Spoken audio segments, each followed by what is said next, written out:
Google might guarantee leads if you don't answer them, if they're not answered right away, if you're not showing up on time, if you're not getting good reviews, if you're not closing the job, if you're not showing Google that you're a home service company that's giving their customers a great experience, then the LSA, you're going to go down on the rotation. Welcome to the I Fired My Boss franchise podcast. My name is Dan Claps, founder and CEO of Franchise Playbook, a franchisor platform where we create, own, and operate dynamic franchise brands in the mobile services space. And my life's goal is to help people just like you fire their boss and become a business owner. And I'm Christian Dadalak, top franchise consultant and co-founder of Real Franchising, a leading franchise consulting firm.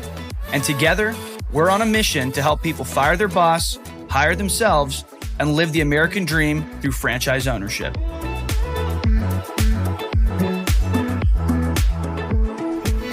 Welcome to the I Fired My Boss podcast with your host, Dan Claps. You know, the math of making money in home services is the title of this podcast. And I want to talk about the kind of the napkin math, as you will, or the paper, the napkin math that you need to do and the numbers you need to understand to run your business. Home services, what I love about the business is it's a business that's simple. But it's just because it's simple doesn't mean it's easy. It's simple, but not easy. It's simple to understand these concepts, but it's not easy to execute. And I want to make sure I'm clear on that, because what I'm about to teach you, some of the things you might think, I know that, or I already knew that. These are reminders of things that you can really, really focus on. And I want to be clear too. I'm not here to, praise these and pitch these to you. These are all things that I have done the absolute opposite before coming to these realizations. I've made all these mistakes to get to here. Not I just read it in some book and then started talking about it. These are the things that I've done wrong and that I've learned in home services and that I've seen franchise owners have done wrong in my team and that we've learned from, because that's the whole point of business, is learning and reiterating and quickly taking the feedback and making it better. I'm a big believer in the Kaizen management methodology, with this idea of getting 1% better by making incremental improvements. Everyone on the team making incremental improvements. You think about an assembly line, every day figure out a little bit each part of the assembly line to make it just a little bit more effective and a little bit more efficient. The whole thing becomes more efficient. And so that's really my goal, is to help you understand how to make your marketing better over a longer period of time, doing little things that add up into a bigger thing. I think about marketing and sales conversions in your business a lot like baking a cake. I used to think of business like cooking. I used to use the analogy, it's a lot like cooking, franchising, you follow the recipe. And what I'm learning is, when you cook, you eyeball it, right? I'm Italian, so you put a little extra sauce, you put a little extra butter, nothing's perfectly measured. If you do the same thing there with cake, you won't have a cake, right? It's got to be done exactly to what they say. And I think when it comes to business, a lot of business is like cooking, where you have a lot of your own personal flair, etc. But I would argue that in this part that I'm talking about, it's like baking cake. You have to follow it to a science. You really don't want to be eyeballing these things. You want to be doing them to a science. And so what is this topic really about? Most home service businesses, the owners have no idea if their marketing is working or not. They feel like it's not working usually. They're emotionally telling you that this doesn't work, this is bad, but they don't have any data, and they're not really usually looking at the numbers. You have to take marketing and understand it from a metric perspective. A lot of times owners will see leads come in, they see jobs get booked. But whenever I ask what's your CAC, your customer acquisition cost, or your lifetime value, or your ROI on marketing, that's the things that they don't know. They just stare at me. I'll tell you, at Voda, our scoreboard system is great, but we're really dialing in way more of this. And it's currently being built to be able to see more into the visibility, getting all these lead sources, which when we first started business, we had a few. Now we have so many lead sources into one place, tying it into QuickBooks, tying it into the CRM, tying it into all these things and then understanding it better. Because if you don't know your numbers, you're flying blind. So today I'm going to break down exactly how to analyze your marketing, your LTV, your CAC, and your closing percentage, and ideas around what a good ROI looks like in home service. Now, this is a blanket statement. It's not about Voda or about a franchise. It's about home service in general, using kind of generally, out there, the information that there is on home service stats. And then there's good and there's bad and there's worse and there's better. But after this, you're going to really understand some of these metrics. So the numbers, there's really three numbers that tell you if your marketing is working. And the numbers you really want to think about is your CAC, your customer acquisition cost, your lifetime value, and your closing rate. And when you think about customer acquisition cost, how much does it cost you to get a new customer? Not price per lead, not the price of the leads that aren't answering. What does it cost you from a marketing campaign to get a customer? In total, what's your customer acquisition cost? So it's your total marketing spend divided by the new customers acquired, the number of new customers acquired. So to give you an example, if you spend $10,000 on ads and you get 100 new customers, your customer acquisition cost is $100, which, by the way, that's pretty low. But we're using this as an example. So, if your average ticket is $200, your average customer is $200, and your CAC is $150, that would be not really a good return on investment, unless you found out that your lifetime value, let's say your average ticket is $200 and the person buys from you 4 or 5 times in a year, and their yearly revenue is $800 or $1,000, and your CAC is 150. Yeah, you're losing money on your first job or not really making anything, but you have this longer term time horizon where you are making money. So you have to understand lifetime value as well. And that's really where LTV comes into play. How much is the customer worth today? And what is the customer worth in the long run? And what are you doing to retain that customer and to market to them to get them to come back? And so to give you an example, if your average dog is $300 and your customer books twice a year for 5 years, their LTV is $3,000. That's a completely different experience, right? If now it turns out that you're spending $150 to get a customer, but you know that they're coming back first time 300 and they're coming back, twice a year, over 5 years, that's a different experience where you're spending money on marketing, but you're having this compounding effect of what you're doing. I see so many business owners, they spend money and they don't get as great a results on the marketing right away, and they blame the marketing. And what they have to understand is there's a time horizon in the investment in marketing. And there's also an element of, the amount of jobs you have. If you just opened your business, your ROI on marketing, your CAC, it's going to be much higher. The customer acquisition cost will be higher because you're not showing a business that's good enough yet, right? Reviews equal revenue. You have to go out there and you have to get more reviews. And so don't focus so much on, I got to get, find my marketing spend. Realize that those marketing spends, unless you don't want to be losing money on it, but when you're spending money on marketing, you're growing top line, you're growing the business, and you're getting the business out there, where then those referrals come and those compounding repeat customers start to come. And so, it's interesting. I was talking to a business owner over the weekend, and they were saying that, I want to find a better LSA partner to help me with local service ads. And I was kind of, questioning him, like, what is the LSA person running your ads going to do that much differently? There's only a few tweaks you can make, especially knowing you're in our system, and we've kind of shown them all. And they were like, well, I think LSA can be better. And then I asked, are you guys answering the phone right away? And, this was a pretty candid conversation. Like, no, a lot of times my guys, they're not answering. Well, that's why your LSAs aren't working. It has nothing to do with the agency, right? Google my guaranteed leads. If you don't answer them, if they're not answered right away, if you're not showing up on time, if you're not getting good reviews, if you're not closing the job, if you're not showing Google that you're a home service company that's giving their customers a great experience, then the LSA, you're going to go down on the rotation.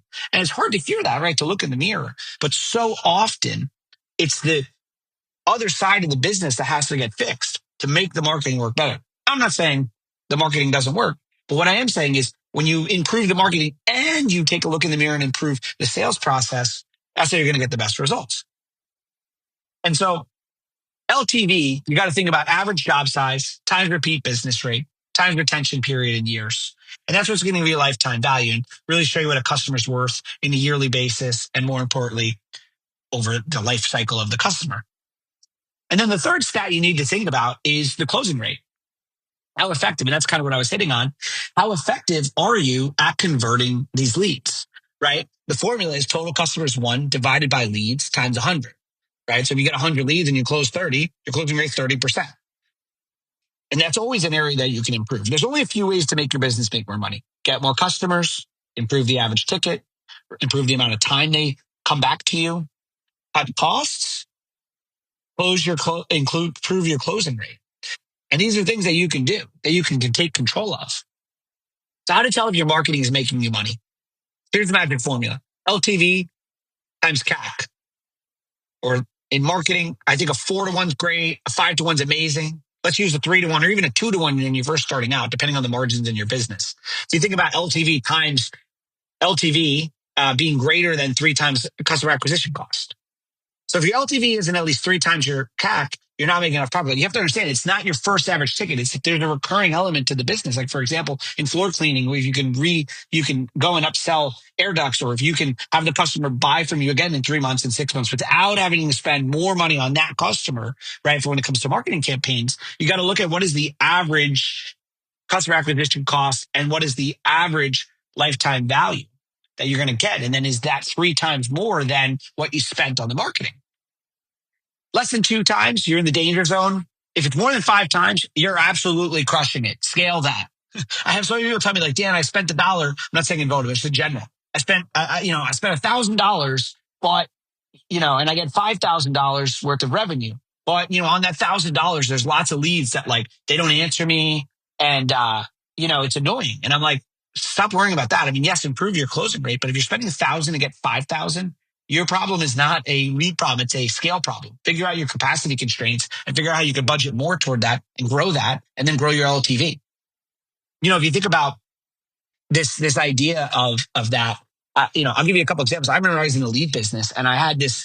I'll never forget this because this was a defining moment for me.